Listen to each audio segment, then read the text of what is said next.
Bismillahirrahmanirrahim. Assalamualaikum warahmatullahi wabarakatuh. Waalaikumsalam warahmatullahi wabarakatuh. Bismillahirrahmanirrahim. Alhamdulillahirabbil alamin. Wassalatu wassalamu ala sayyidina wa maulana Muhammadin wa ala alihi wa ashabihi ajma'in. Subhanaka la ilma lana illa ma 'allamtana innaka antal alimul hakim. Rabbi shrah li sadri wa yassir li amri wahlul 'uqdatam min lisani yafqahu qawli waj'al li waziran min ahli. Amma ba'du. Liridho illahu li syafa'ati Rasulillah sallallahu alaihi wasallam wa ila hadratin Nabi Mustafa Muhammad wa ala alihi wa ashabihi wa azwajihi wa dhurriyyatihi wa ali baitil kiram wa jumlatihi minal muslimina wal muslimat wal mu'minina wal mu'minat ayyuma kanu, khususun mu'allif hadhil kitab al-Imam Abi Zakaria Yahya bin Syaraf an-Nawawi ad-Dimashqi bi barakatil Fatihah. A'udzu billahi minasy syaithanir rajim. Bismillahirrahmanirrahim. Alhamdulillahi rabbil alamin arrahmanir rahim maliki yaumiddin.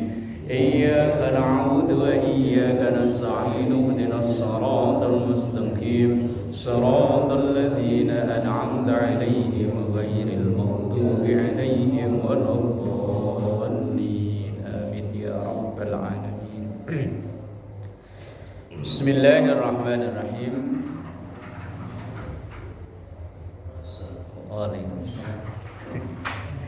Melanjutkan ngaji kita dalam kitab Riyadhus Shalihin, bab yang ke-31 masih, yaitu bab al-islah bainan nas, mendamaikan apabila ada yang bertikai di antara sesama kita.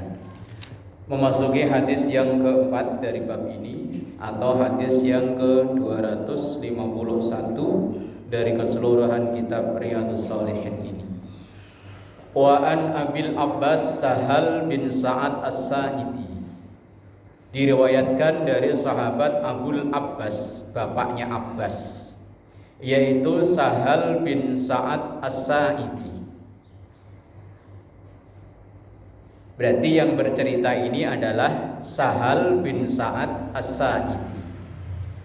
Ia mengatakan bahwa anna Rasulullah sallallahu alaihi wasallam, bahwa sesungguhnya Rasulullah sallallahu alaihi wasallam, balaghahu, sampai ke beliau, sampai ke Rasulullah, informasi tentang atau kabar tentang anna Bani Amr ibni Auf, tentang informasi Bani Amr bin Auf, kana bainahum syarrun, terjadi perselisihan, pertengkaran antar Bani Amr bin Auf.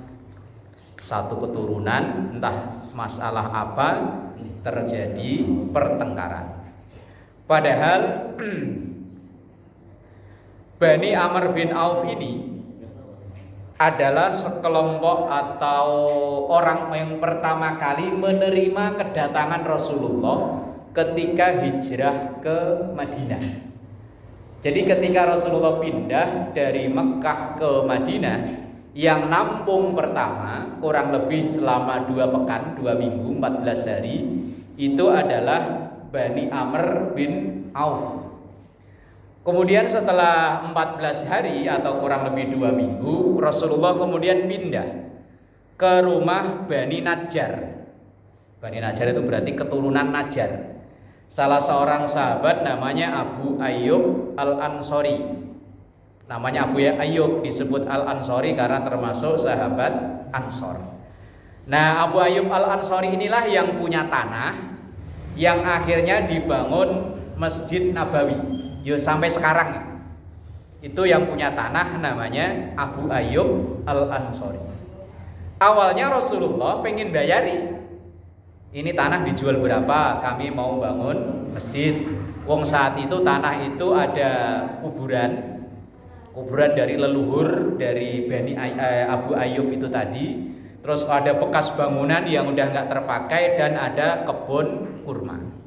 Awalnya mau dibayari oleh Rasulullah, teman Abu Ayyub nggak mau. Enggak ya Rasul, enggak usah, wes pokoknya saya hanya mengharap ridho Allah, mengharap pahala dari Allah. Ini tanah silahkan dipakai, dibangun untuk Masjid Nabawi.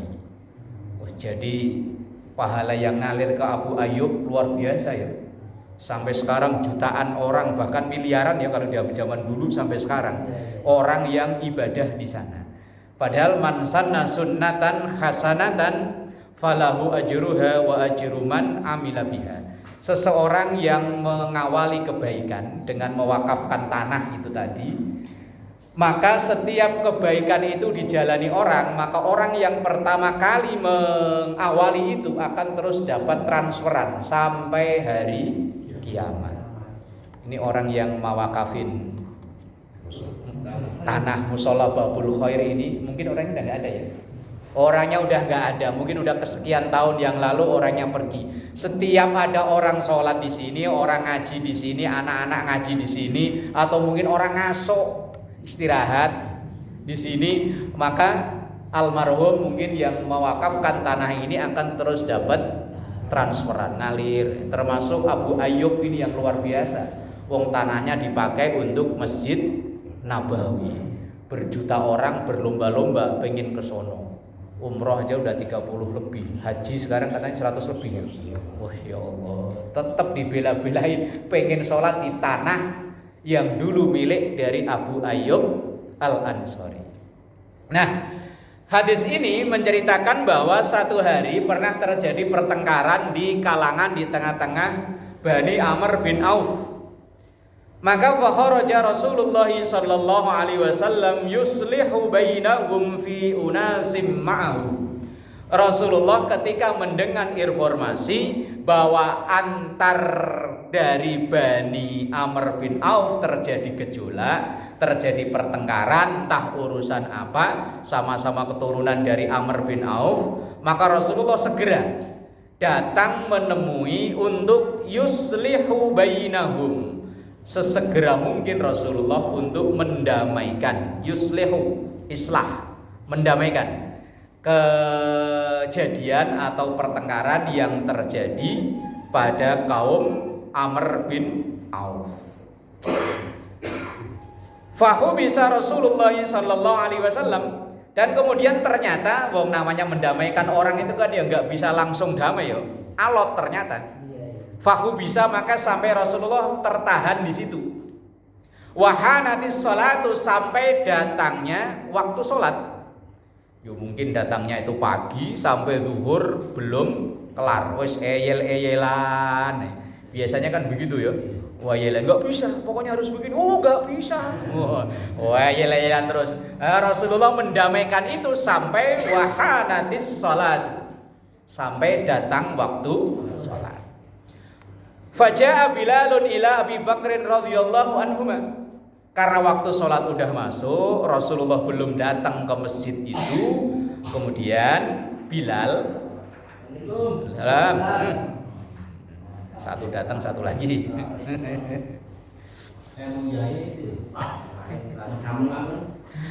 Kemudian Bilal, karena yang ditugasi adzan kan Bilal. Ya sampai sekarang orang yang sering adzan disebutnya Bilal. Padahal Bilal itu awalnya nama orang. Bilal bin Robah, nama orang seorang budak yang berkebangsaan kulit ireng. Makanya sampai sekarang penyanyi-penyanyi top itu malah ya kadang dari konon Michael Jackson itu awalnya dulunya kulit hitam ya. Katanya. Wong kita bukan tetangga Pak ya. Katanya. Nah kemudian ketika waktu sholat sudah masuk, kemudian di Masjid Nabawi Rasulullah nggak ada. Nah kemudian Bilal, faja'a Bilalun ila Abi Bakrin radhiyallahu anhuma. Kemudian Bilal mendatangi Abu Bakar. Faqala, kemudian ngomong, ya Aba Bakrin, inna Rasulullah sallallahu alaihi wasallam qad khubisa. Abu Bakar, ini Rasul saat ini sedang mendamaikan kaum Bani Amr bin Auf. Dari pagi kok sekarang belum selesai. Wahanatis salatu, lah sekarang ini waktu sholat sudah masuk. Fahal laka anta umman nas, apakah engkau bersedia untuk ngimami jadi imam sahabat-sahabat yang ada di sini? Wong Rasulullah nggak ada. Qala, maka Abu Bakar menjawab, "Na'am, siap, in syi'ta, kalau kamu menghendaki seperti itu." Jadi ditawari dulu, siap jadi imam enggak? Wong imam rawatibnya enggak ada. Siap. Oh ya udah kalau gitu. Faqama Bilalun as-salata, faqama, maka kemudian iqamah, qomat Bilal as-salata untuk salat. Jadi sebetulnya ya, yang menentukan qomat itu adalah imam. Cuman kan kita udah kerjasama dengan yang nit. Ya udah kesepakatan lah, pokoknya asal nit qomat. Ya, kalau di musola kita mah gak usah nit asal terus gak ada yang sholat sunnah qomat. Wes kesepakatan. Walaupun awalnya secara hukum asalnya yang berhak atau yang menentukan qomat nanti atau sekarang itu adalah imam. Berdasarkan riwayat ini tadi Bilal, karena Rasulullah nggak ada, kemudian lapor matur ke Abu Bakar, gimana Abu Bakar, Rasulullah nggak ada, siap jadi imam? Siap. Oh berarti udah siap sholat, berarti Bilal baru qomat. Wa taqaddama Abu Bakrin fa kabbara wa kabbara nas. Wa taqaddama, kemudian Abu Bakar maju ke depan. Fa kabbara, kemudian ia takbiratul ihram, wa kabbara nas, kemudian orang-orang atau jamaah di situ ya ikut takbir.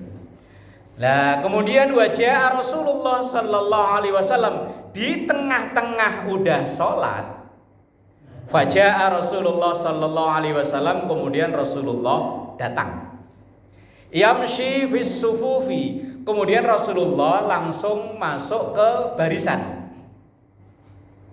Hatta qama fis sufi, sehingga Rasulullah langsung masuk berdiri di saf atau di barisan itu. Fa akhadhan nas fit tasfiq, kemudian orang-orang yang lihat Rasulullah datang langsung memberi isyarat kepada Abu Bakar dengan tepuk tangan. Tasfiq. Tapi tepuk tangannya bukan kok kayak nepukin burung dara, bukan. Ya kayak sekedar gini lah. Nah gitu loh. Kan lagi sedekap gini. Kalau tepuk tangan kayak burung keplek. Bisa batal kalau gitu. Nah, ketika Rasulullah ini datang, kemudian fa'akhadhan nas fit tasfiq. Kemudian orang-orang jamaah yang lihat Rasulullah datang memberi isyarat kepada Abu Bakar yang jadi imam. Wa kana Abu Bakrin la yaltafitu bis salat. Kemudian Abu Bakar mendengar tepukan itu tapi beliau tidak nengok. Nanti kita bahas nengok dalam salat itu hukumnya seperti apa. Kita baca sampai habis dulu. La yaltafitu bis salat falamma aksaran nas, tapi ketika orang banyak yang pada begini tadi tepuk tangan. Kalau diartikan tepuk tangan jangan begini loh ya, dalam sholat ya begini loh.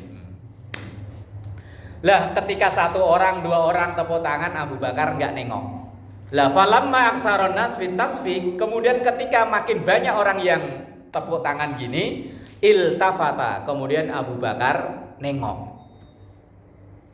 Fa idza Rasulullah sallallahu alaihi wasallam fa asyara ilaihi. Kemudian tiba-tiba Rasulullah berisyarat kepada Abu Bakar. Kalau bahasa kita begini, memberi isyarat untuk ngelanjutin. Ya. Kalau bahasa kita isyaratnya gimana kali ya? Tanda ya. Begini ya, apa gimana ya? Oh, kode. Pokoknya Rasulullah itu memberi kode kepada Abu Bakar untuk ngelanjutin sholatnya. Nah, gimana gini kali ya? Apa-apalah pokoknya di sini nggak ada gambarnya masalahnya Pak. Hanya Rasulullah memberi isyarat, fa asyara, itu kan isyarat. Bahasa sekarang kode. Abu Bakar hanya memberi kode kepada Rasulullah memberi kode pada Abu Bakar untuk melanjutkan sholat.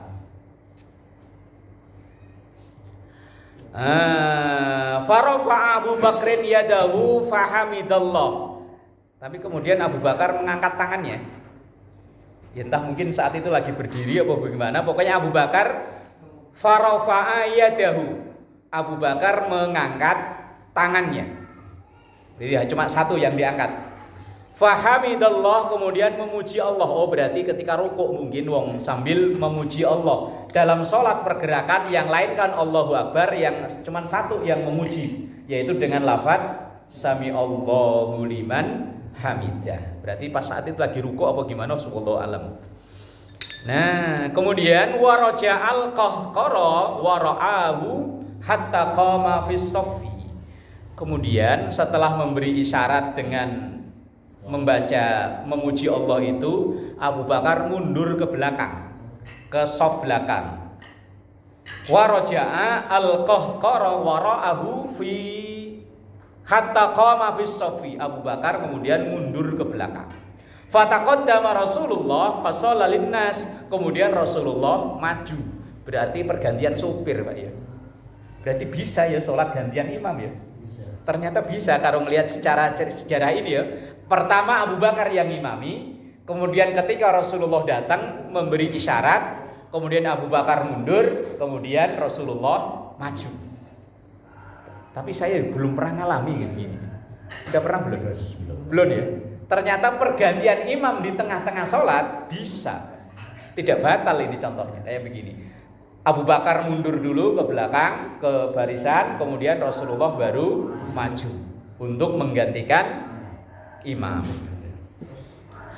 Falamma faragha aqbala 'alan nas. Kemudian setelah selesai sholat, aqbala 'alan nas, kemudian Rasulullah langsung berbalik madhab ke belakang menghadap ke jamaah. Ya mungkin entah wiridan dulu, entah enggak. Wong ceritanya seperti ini di sini. Mungkin ya wiridan dulu lah ya, atau langsung enggak ya. Faqala, kemudian Rasulullah bersabda, ayuhan nas, wahai para jamaah semua. Malakum hina nabakum syai'un fis salati akhadtum fit tasfik. Kenapa kalian ketika mengingatkan sesuatu kok pakai tepuk tangan? Ditegur oleh Rasulullah. Innama tasfik lin nisa, bahwa tepuk tangan itu untuk perempuan. Kalau perempuan ngingetin imam yang salah, caranya dengan ini tadi itu. Man nabahu syai'un fi salatihi falyakul subhanallah. Tapi kalau laki-laki kalau mengetahui imamnya salah, falyakul, maka ucapkan subhanallah. Fa innahu la yasma'uhu ahadun hina yaqulu subhanallah. Bahwa sesungguhnya Abu Bakar tadi ketika tepuk tangan itu enggak ngeh. Kalau kan awalnya tepuk tangan cuma satu kan? Enggak ngeh kalau itu kode. Kemudian setelah banyak lah baru tahu. Karena setahu Abu Bakar orang ngingetin kalau ada kejadian apa-apa itu dengan subhanallah ketika dalam sholat. Illal tafatan ya Abu Bakrin. Kemudian Rasulullah langsung ketika habis ngomongi jamaah langsung dikhususkan kepada Abu Bakar. Wahai Abu Bakar, ma mana'aka an tusalliya bin nas hina asyartu ilaika. Abu Bakar, kenapa kamu tadi kok langsung mundur ketika saya udah memberi isyarat, memberi kode untuk melanjutkan sholat? Kenapa kok malah kamu mundur? Padahal saya udah memberi kode, memberi isyarat untuk, bahasa kita mungkin gini ya, lanjutin. Cuman ya nggak ngomong, hanya pakai isyarat. Faqala Abu Bakar, maka Abu Bakar menjawab, maka nayambagi li ibni Abi Kuhafah. Tidaklah pantas untuk seorang anaknya Kuhafah. Bapaknya Abu Bakar kan namanya Kuhafah. Tidaklah pantas seorang anak Kuhafah, berarti kan nyebut dirinya kan Abu Bakar. Ayusalliya baina yadai Rasulillah sallallahu alaihi wasallam. Tidaklah pantas seorang anak Abu Kuhafah yang bernama Abu Bakar ini ngimami jamaah sementara di situ ada Rasulullah sallallahu alaihi wasallam. Ini hadisnya. Kemudian kita tadi ada masalah nengok dan lain-lain, kita tinjau dari segi ilmu fikihnya. Bahwa nengok dalam sholat itu hukumnya batalin sholat atau tidak. Wong nyatanya tadi Abu Bakar yo nengok, terus ngelangkah ke belakang, kemudian Rasulullah ganti ngelangkah ke depan. Lah itu dalam sholat hukumnya gimana? Sementara kita tahu bergerak 3 kali berturut-turut dalam mazhab Syafi'i dihukumi membatalkan sholat. Lah kemudian dari sisi fikih juga mengganti imam, pergantian imam. Nah, baik kita awali dengan masalah nengok dalam sholat. Saya ambilkan dari kitab Fathul Mu'in tentang nengok dalam sholat. Apakah boleh nengok dalam sholat? Boleh. Boleh nggak? Nggak boleh. Nengok. Serius. Lagi sholat kok nengok. Ini saya ambilkan dalam kitab Fathul Mu'in, di kitab yang banyak dikaji di pesantren-pesantren dan di majelis-majelis taklim tentang nengok dalam sholat.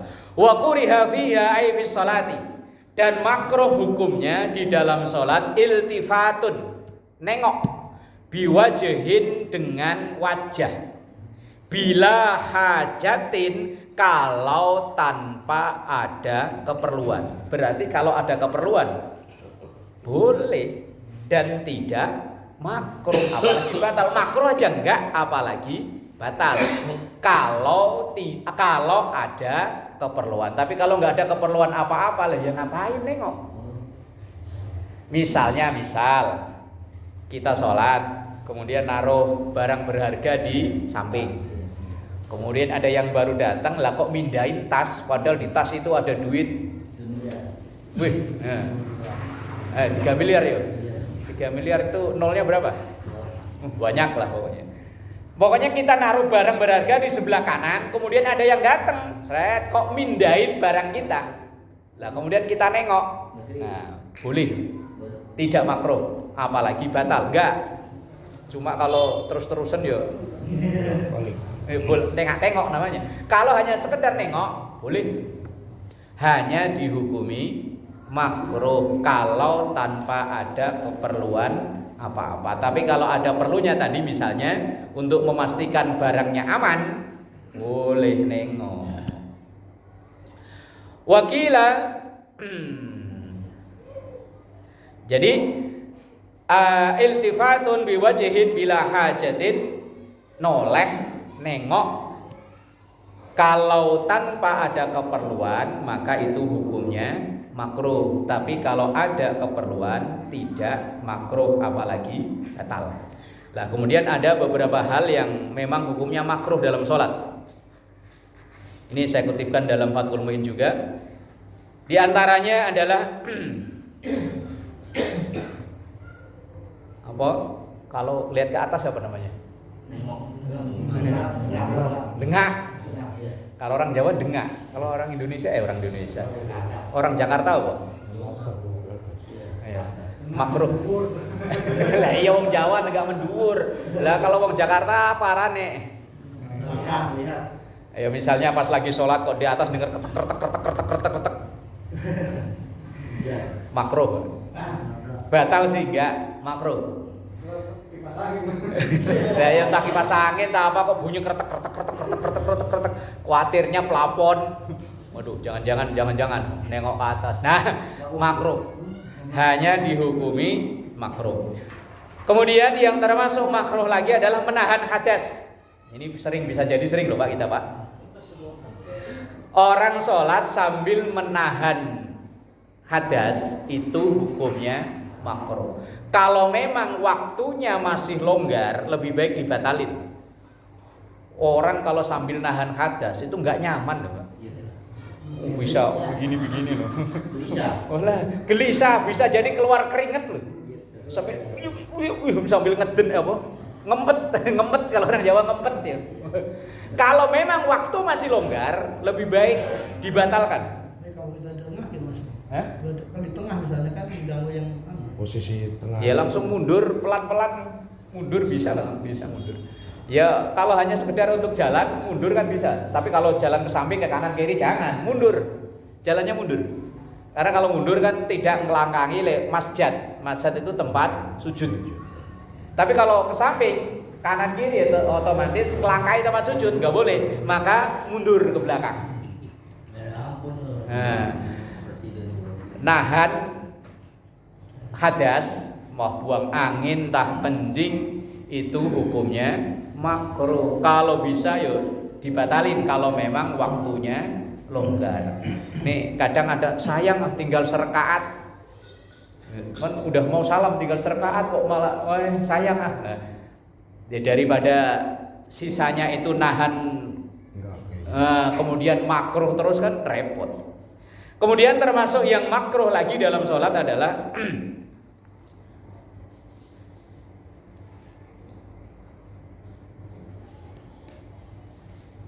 al-busok. Busok itu apa ya? Geludah.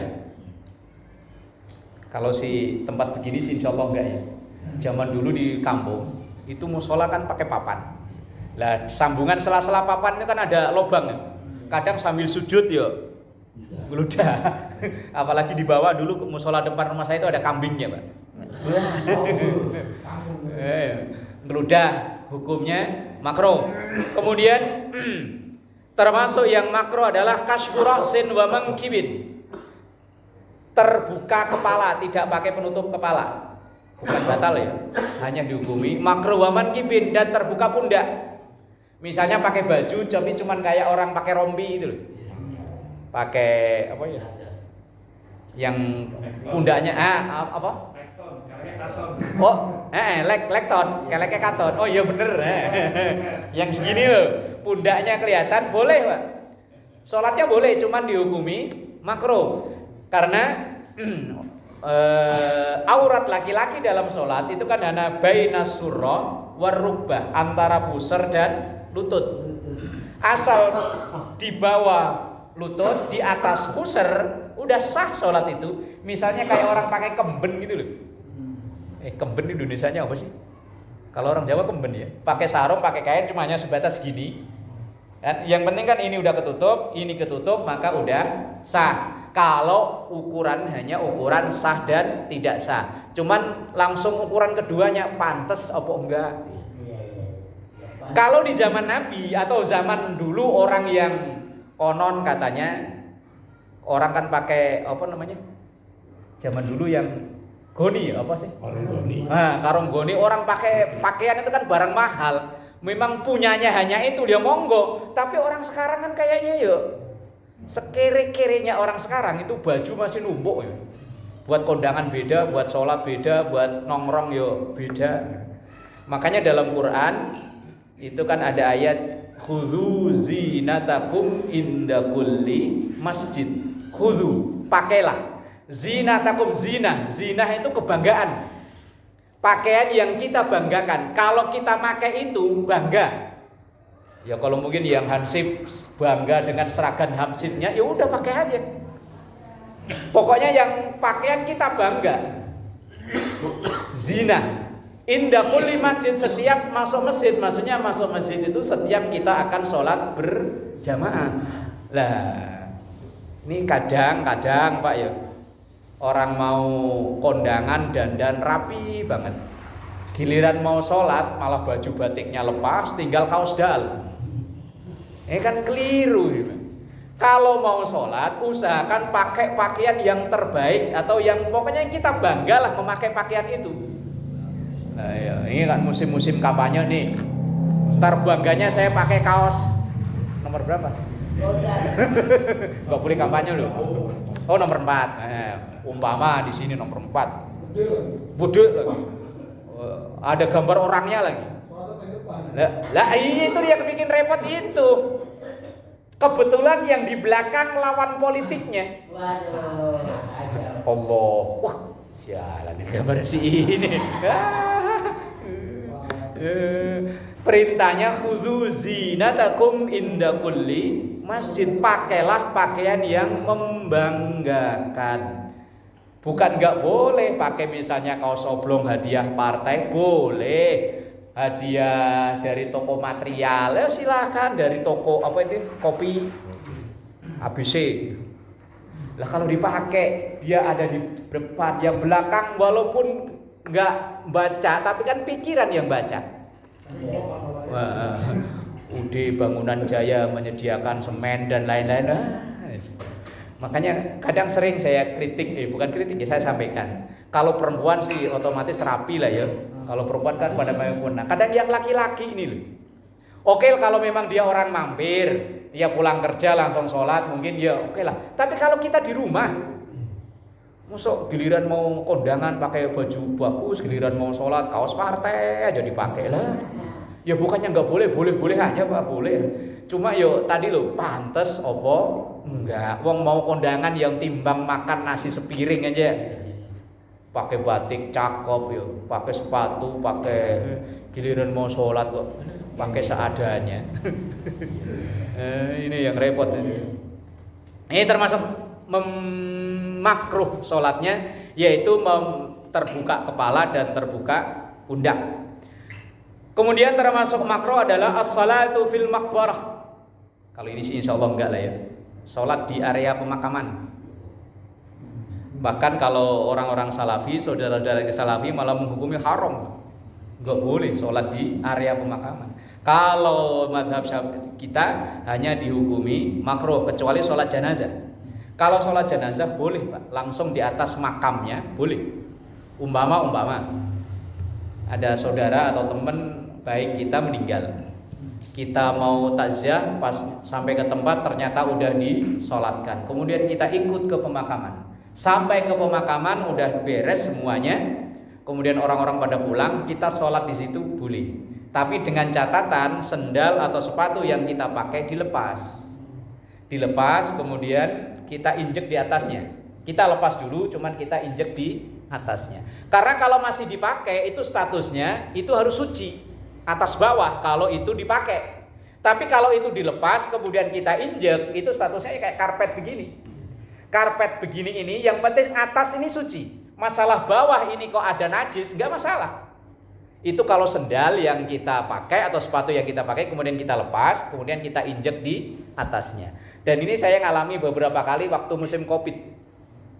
Musim Covid itu waktu lagi galak-galaknya. Ketika kita nyolatin kan jenazah nggak boleh diturunin kan.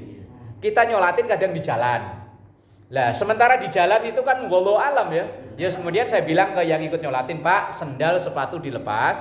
Kemudian kalau ada alas yang lain ya silahkan pakai alas yang lain. Kalau enggak silahkan berdiri di atas sepatunya, di sendalnya, tapi dilepas dulu. Nah kemudian kita sholat jenazah. Kalau sholat jenazah silahkan. Tapi kalau sholat yang lain dalam mazhab kita dihukumi makruh. Tapi kalau saudara kita yang salafi justru malah bilang haram, nggak boleh. Bahkan mereka mengkritisi keras ketika di masjid di sekitarnya itu ada kuburan. Kayak di masjid Habib Sawi yang di Kuitang. Nah itu kan sampingnya kuburan. Lah rata-rata masjid Wali Songo yo di dalamnya ada kuburan. Makanya mereka mengkritik keras. Bahkan mereka sampai bilang ini penyembahan kuburan. Walaupun ya kita selamanya nggak nyembah kuburan kan. Cuman dia ya statusnya sih ngati-ngati. Jangan sampai kita yang sholat di situ niatnya malah nyembah kuburan. Nah itu masalah yang tadi nengok dan lain-lain itu hanya makruh dalam sholat. Kalau makruh dalam sholat itu hanya mengurangi nilai dari sholat kita. Yang berbahaya ini sering saya sampaikan Pak. Kalau makruh dalam berjamaah itu bisa menggugurkan nilai jamaah kita. Walaupun kita sholat berjamaah, tapi status nilainya sama kayak sholat sendirian. Kalau kita melakukan hal-hal yang makruh di dalam berjamaah, yang paling sering satu, barengi gerakan imam, itu makruh hukumnya. Lah terus gimana? Kita nunggu imam sempurna gerak, kita baru gerak. Misal umpama apa ya? Ini imam, ini makmum, sama-sama berdiri.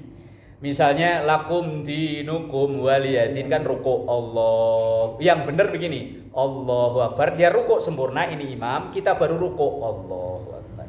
Sami Allahu liman hamidah, kira baru sami Allahu liman hamidah. Kalau kita ngelihat live sholat di Masjidil Haram kan begitu ya. Selesai imamnya Allahu Akbar, baru ada backing vokal. Apa backing vokal itu? Ya kalau penyanyi kan backing vokal kan ya. Allahu Akbar. Ini untuk menghindari jangan sampai barengi gerakan imam. Nah ini ketika berjamaah barengi aja bisa dihukumi makruh, apalagi mendahului. Mohon maaf, umpama imamnya udah sepuh, gerakannya lamban. Lah kita masih muda di belakang, imam lamban amat. Salib aja biar cepet. Oh, kalau sampai 2 rukun batal sholat kita. Tapi kalau enggak sampai 2 rukun hanya menggugurkan nilai berjamaah. Tapi kalau enggak denger lah lain urusan. Mohon maaf, umpama pendengarannya agak kurang. Kalau dibilang budek ntar tersinggung lah ya. Agak kurang. Lah kebetulan kalau habis sujud itu kan hanya mengandalkan pendengaran kan. Lah begitu dia udah Allah. Lah ternyata imam masih sujud. Kalau dia balik sujud lagi batal sholatnya. Karena sujudnya 3 kali kan jadinya. Kalau terlanjur mendahului Allah, ya udah tungguin aja sambil duduk. Jangan sujud lagi. Ini karena pernah ada yang nanya. Kebetulan ibu-ibu, biasanya ibu-ibu itu kan sholatnya di luar atau di teras kan kalau di musola kecil. Lah, kemudian ininya mati, mic-nya. Lah imamnya suaranya kecil. Lah ibu itu lah begini Pak. Lah kemudian ketika saya bangun dari sujud, ternyata imamnya masih sujud. Lah kemudian saya sujud lagi.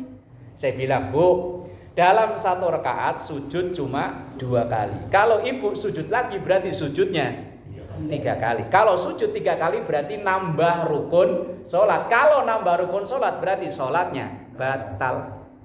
Ini biasanya kalau terawih sering. Begitu bangun, imamnya belum bangun, nyungsep lagi, batal. Tadi jangan sampai barengi gerakan imam. Misalnya tadi lakum dinukum waliyatin Allahu Akbar kan barengi namanya. Sami Allahu liman hamidah. Lah ini makmumnya yang kena hukum makruh. Imam enggak masalah, makmumnya kena hukum makruh. Kalau ini berlanjut sampai sholat selesai, maka pahala berjamaahnya gugur. Ini yang pertama. Yang kedua, seorang makmum yang ada peluang untuk berdiri di barisan tapi dia menyendiri di belakang. Ini kadang juga sering, Pak. Kalau zaman dulu biasanya kalau lagi sholat atau apa nyari yang deket kipas. Nah, di sini gerah saya di belakang sendirian sampai selesai dia sholat sendirian di belakang padahal di depan masih ada peluang, maka itu jamaahnya makruh, bukan batal, makruh. Kalau makruh maka nilai pahalanya bukan berkurang, bisa gugur hilang. Pahala berjamaah bukan pahala sholat ya, pahala berjamaah, nilai berjamaahnya batal. Atau posisi makmum dengan imam sejajar. Misalnya ini kalau begini kan jelas ini imamnya di depan.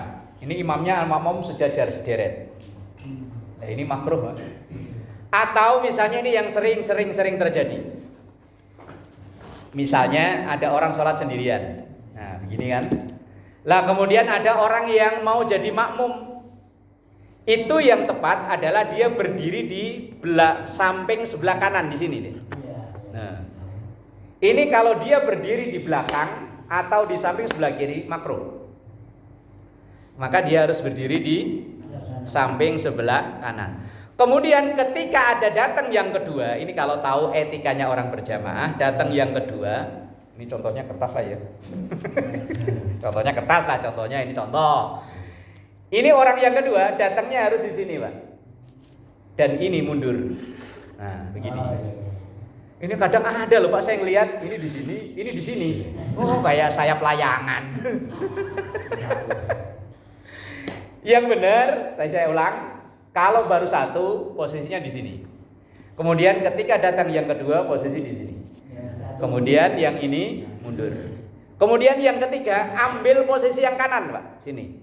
Nanti keempat sini. Terus begitu selang-seling sampai penuh. Ini kadang ada yang cuman sebelah ke sono semua, ke sini enggak ada. Wah, wes kleru itu, Pak. Kadang-kadang mengimbangi juga satu di sini. Itu satu di sini mengimbangi. Lah ya di sana. Makanya kan misalnya begini, kalau datang lagi kan di sini. Iya. Datang lagi ke sini terus selang-seling sampai mentok. Bahkan saya pernah negur orang, Pak. Ternyata musuhan. Lah saya kan nggak tahu, Pak ya. Kan ya di situ tuh yang tempat saya tinggal dulu. Itu di depan masih kosong, 2 orang juga bisa, Pak. Dia nggak di situ, malah di belakang. Selesai sholat, Pak, seharusnya Bapak tadi di situ. Ogah ngapain deket sama orang itu? Loh, berarti kan musuhan ya? Ngapain deket sama orang itu? Bukan begitu, Pak. Orang berjamaah itu kalau masih ada posisi yang kosong kok kita bikin barisan baru, maka kita hukumnya makruh. Lah kalau makruh, pahala berjamaah Bapak bisa gugur. Nah terus dia pahalanya ya sama kayak orang sholat sendirian. Nah ini etikanya orang berjamaah kan seperti itu. Nggak asal yang penting. Yang saya malah belum tahu dalilnya itu ketika kita sholat sendirian, kemudian ada yang datang nepuk pundak, itu malah saya belum nemu loh. Langsung aja. Yang nepuk itu malah saya cari-cari belum ketemu itu. Saya tawasul sama saya Google nepuk pundak ketika jadi makmum, itu belum nemu, Pak. Yang setahu yang ada, saya pokoknya kalau ada kini kan niat makmuman, ya pokoknya langsung aja tanpa nepuk pundak. Tapi kalau kita lagi sholat sunnah, ini kita lagi sholat sunnah, kemudian ada orang mau makmuman, sebenarnya dia mau sholat wajib, sementara imam sunnah, makmum wajib, ini kan tidak boleh. Maka kita sebagai yang mau dijadiin imam tadi harus memberi syarat, memberi kode kepada orang ini biar tidak makmuman, yaitu dengan menurunkan salah satu tangan kita. Kan kita sudah begini. Kemudian ada yang mau makmuman ke kita di belakang. Kalau dia ya kita turunkan salah satu tangan. Kemudian kita balik lagi. Lah kalau dia nggak mudeng.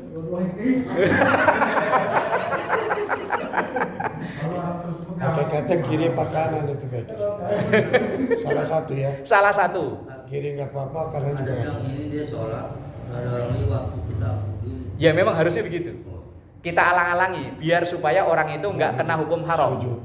Misalnya kan ada orang lewat, kita lagi begini, dia mau dari sono, ya tangan kita begini, Pak. Memang tangan kita harus begini, tangan kita begini. Kalau petani saya Pak, monjok gitu. Enggak. Yang saya sering lihat itu ya tadi itu loh. Mosok begini ya enggak lah. Wes pokoknya kita kasih kode, kok dia masalah enggak ngerti. Yo, urusan dia, yang penting kan kita udah ngasih tahu bahwa saya ini sholat sunnah loh, jangan makmuman ke saya gitu loh. Pernah kejadian begitu, Ustaz? Yo sering. Yang pertama kita sendiri nih. Terus ada ikut nih sebelah kiri. Itu harus kita arahin atau gimana biar sebelah kanan? Ya sebetulnya ya ngarahinnya gimana kok? Ya makanya ya kita ngaji ini kan biar sama-sama tahu. Ya udah, yang kena hukum makruh kan bukan kita, dia kan. Kecuali kalau memang kita udah mepet sebelah tembok sini, ya otomatis kan kita tapi ya jangan sebelah kiri, di belakang, lurus. Tapi kalau di tengah-tengah, nah tadi sebelah kanan, kemudian di tengahnya, kemudian yang ini mundur. Itu etikanya orang berjamaah. Ini kadang yo, apa yo? Yang pentingnya ngaji begitu nggak tahu. Lah iya. Kadang kita itu apa yo? Semangat ibadahnya bagus, Pak. Cuma tapi ilmunya kurang. Jamaahnya rajin, cuman kadang yo mau ditegur, wong dia orang udah sepuh, takut kita kualat ya. Kalau ngaji bareng-bareng begini kan nggak merasa ditegur ya, yes bareng-bareng gitu ya. Lah ini banyak kasus-kasus yang kadang yo kayak dianggap bahas masalah jamaah mah udah puluhan kali.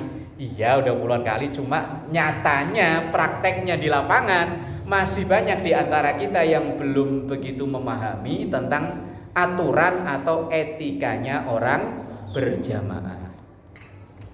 Nah, itu masalah berjamaah. Kemudian mengganti imam tadi, secara pemahaman dari hadis ini dibolehkan alias benar. Ketika Abu Bakar merasa tidak pantas untuk ngimami sementara di belakang ada Rasul sallallahu alaihi wasallam, Abu Bakar mundur. Kemudian Rasulullah maju. Ini sebagai bentuk takzimnya Abu Bakar As-Siddiq radhiyallahu anhu kepada Rasulullah sallallahu alaihi wasallam. Dan budaya ini masih berlaku di pesantren, Pak. Misalnya kalau kiai kan imamnya di sini. Lah kebetulan kok kiai itu berhalangan hadir, santri nggak bakalan berani, Pak, di sini, Pak. Pasti akan di sini. Kemudian jamaahnya yang mundur. Itu masih berlaku ya sampai sekarang, Pak.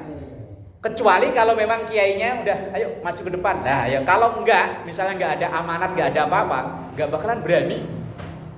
Wong, saya pernah nonton videonya Kiai Said Akil Siraj. Padahal beliau kan ya udah wis pol lah. Ketika beliau sowan ke gurunya di Lirboyo di Jawa Timur kan, ketika saat itu beliau disuruh untuk jadi imam, beliau nggak berani maju ke tempat imam. Itu tempatnya guru saya nggak pantas. Akhirnya di sini, kemudian makmumnya mundur ke belakang. Ini etika, Pak, yang dulu dijalani oleh para sahabat ya begitu. Cuma di kita sekarang di Jakarta ala bodo amat lah, wes pokoknya maju. Jadi jangan maju ya. Kalau saya tuh di sini yang ini. Tempatnya syekh.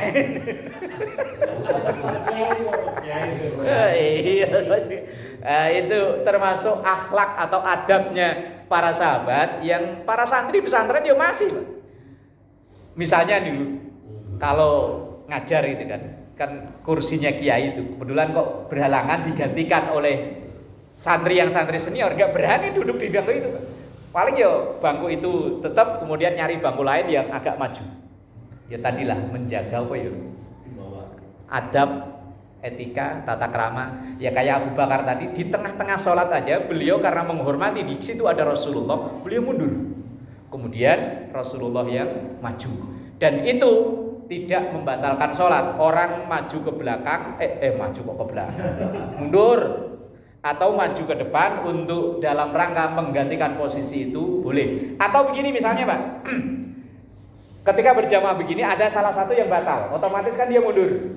Maka bapak yang di belakang maju untuk menggantikan biar saf ini tidak kosong. Nah kadang ada orang yang beralasan, enggak nanti batal, saya ngelangkah. Enggak. Kalau yang samping kan geser boleh nggak tuh? Ya boleh, yang penting ini nggak kosong. Ya. Seandainya terpaksa kosong pun di pinggir. Misalnya kok yang batal sini, maka yang sini geser ke sini karena sini yang lebih dekat kan. Kalau yang batal sebelah sini, yang sono geser ke sini, yang lebih dekat ke pinggir. Kalau di sini yang geser kepanjangan. Apalagi masjidnya kayak Islamik gitu. Wah, banyak yang geser kan? Mungkin geser. Nah, iya. Cari yang terdekat, maksudnya yang sebelah sininya. Bersuara Allahu Akbar. Salah. Iya, gitu. Gua udah ready.